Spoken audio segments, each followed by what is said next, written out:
আপোনালোকে গম পাইছে যে উত্তৰ পূৰ্বাঞ্চল সংখ্যালঘু ছাত্ৰ সন্থা চমুকৈ নেমচু দৰং জিলা সমিতিৰ উদ্যোগত বিভিন্ন আঞ্চলিক সমিতিৰ সহযোগত যোৱা কেইবাদিনৰ পৰা যে আমি এটা সংবাদ মাধ্যমৰ যোগে মৌমিতা দেৱনাথ নামৰ যি চিকিৎসক মহিলা চিকিৎসক ধৰ্ষণ কৰিছিল, সেই ধৰ্ষণকাৰীসকলৰ ফাঁচীৰ দাবীত আমি উত্তৰ পূৰ্বাঞ্চল সংখ্যালঘু ছাত্ৰ সন্থা আজি ৰাজপথত ওলাই আহিছোঁ।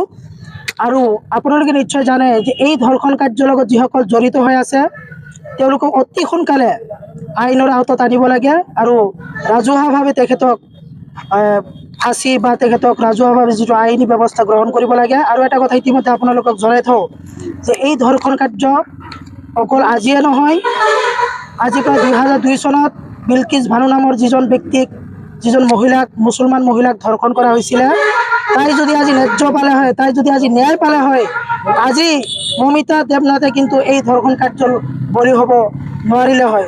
তাই ন্যায় নোপোৱাৰ কাৰণে হতুৱা ধৰ্ষণকাৰীয়ে সুযোগ সুবিধা লৈ বিভিন্ন সময়ত বিভিন্ন নাৰীসকলক এই ধৰ্ষণ কাৰ্য অব্যাহত ৰাখিছে। আৰু এটা কথা আজি আপোনালোকৰ জৰিয়তে জনাব বিচাৰোঁ যে ইতিমধ্যে আমাৰ জিলা সমিতিৰ সভাপতি মহোদয়ে কৈছে যে পশ্চিমবংগৰ যি চৰকাৰ নাৰী তেখেতে মুখ্যমন্ত্ৰী হয় কিন্তু নাৰী সুৰক্ষাত ব্যৰ্থ হৈছে।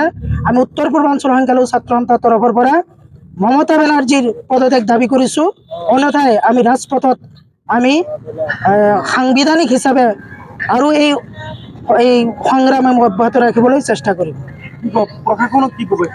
প্ৰশাসনক যিহেতু প্ৰশাসনে এতিয়ালৈকে নিমাত হৈ আছে, পশ্চিমবংগ প্ৰশাসনক অনুৰোধ জনাম বা আমাৰ দাবী তেওঁলোকে যাতে অতি সোনকালে যাতে এই মৌমিতা দেৱনাথৰ যিসকল ধৰ্ষণকাৰী নিকৃষ্ট প্ৰাখণ্ডকেইটাক অতি সোনকালে কৰায়ত্ব কৰিব লাগে আৰু তেওঁলোকক ৰাজহুৱাভাৱে তেওঁলোকক শাস্তি প্ৰদান কৰিব লাগে, যাতে আৰু কোনো ছোৱালীয়ে যাতে বা কোনো নাৰীয়ে যাতে ধৰ্ষণৰ বলি হ'ব নোৱাৰে।